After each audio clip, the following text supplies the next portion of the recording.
The Harlem Renaissance was a time where creativity came to the United States, and African American writers had a voice about what they went through during the Nadir period. And Nadir means the lowest point in history. So during that time, there was lynching and slavery evolved during the Nadir period.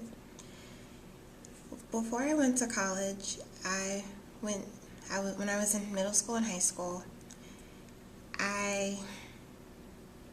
I didn't have the opportunity to learn about African American writers. And so I read, of course, the normal stuff that probably you've read, like Edgar Allan Poe and Mark Twain and stuff. So it was just the same authors, different pieces. So when I went to college, I decided to take an African American literature course. And that's where I learned about writers like Langston Hughes and Zora Neale Hurston and W.E.B. Du Bois. So it was just a breath of fresh air to see African Americans in a different light other than slavery, because when you hear about it at school and growing up, you eventually get sick and tired of it. So I had the opportunity to read these pieces, which was very thought-provoking. So I'm just going to give you a brief history of the Harlem Renaissance. So the Harlem Renaissance took place in the 1920s in Harlem, New York.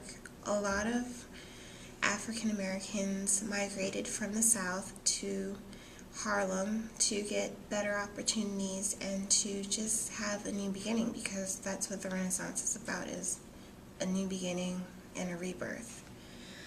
So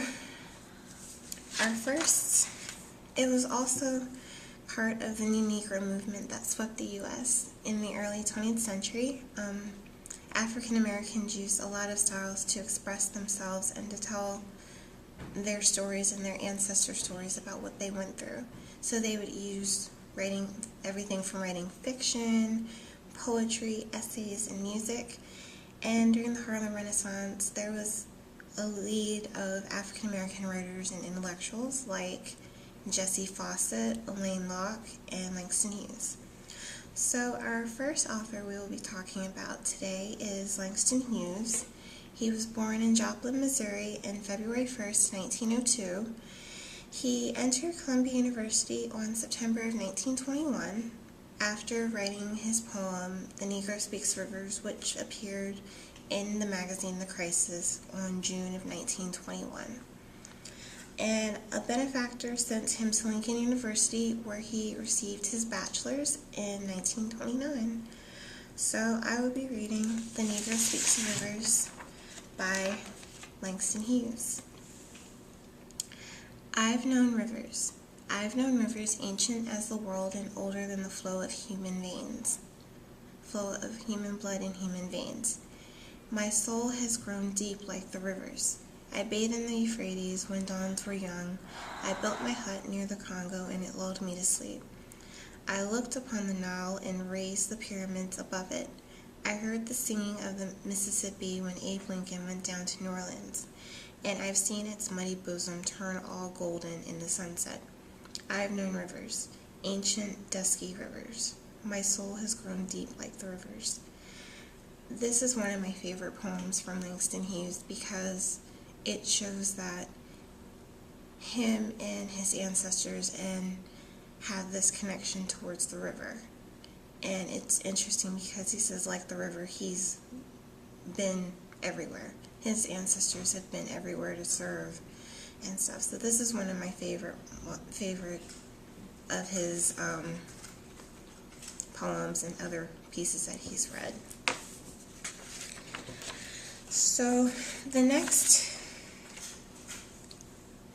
author we'll be discussing is Zora Neale Hurston. She was born in January 7th of 1891. That date is unknown, but she was born in Eatonville, Florida. She won a scholarship to Barnard College, where she studied anthropology. She collaborated with Langston Hughes, and they wrote a piece called Mulebone, a comedy of Negro life. And you probably may have heard of her. She's the one that wrote Their Eyes Are Watching God. And I will be reading an excerpt in her book, Their Eyes Are Watching God, by Zora Neale Hurston. Janie saw her life like a great tree in leaf with things suffered. Things enjoyed, things done and undone. Dawn and doom was in the branches. I know exactly what all got to tell ya, but it's hard to know where to start at. I ain't never seen my pa, and I didn't know him if I did. My mama neither. She was gone from round here long before I was big enough to know. My grandma raised me. My grandma and the white folks she worked with.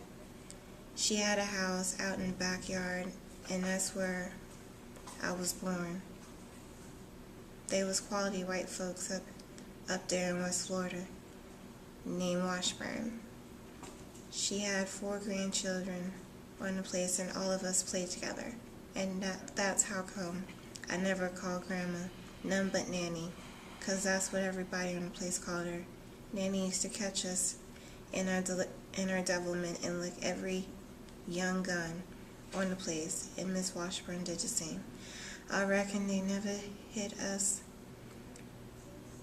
a lick amiss, 'cause them 3 boys and us 2 girls was pretty aggravating a speck.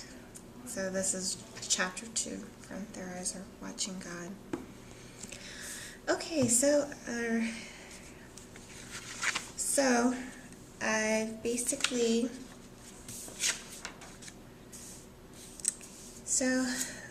to wrap up, in conclusion, these writers used their talent to talk about the injustices that they faced being black, showing the readers that even though they faced racism and segregation, they were capable of going out and achieving their goals regardless of their skin color.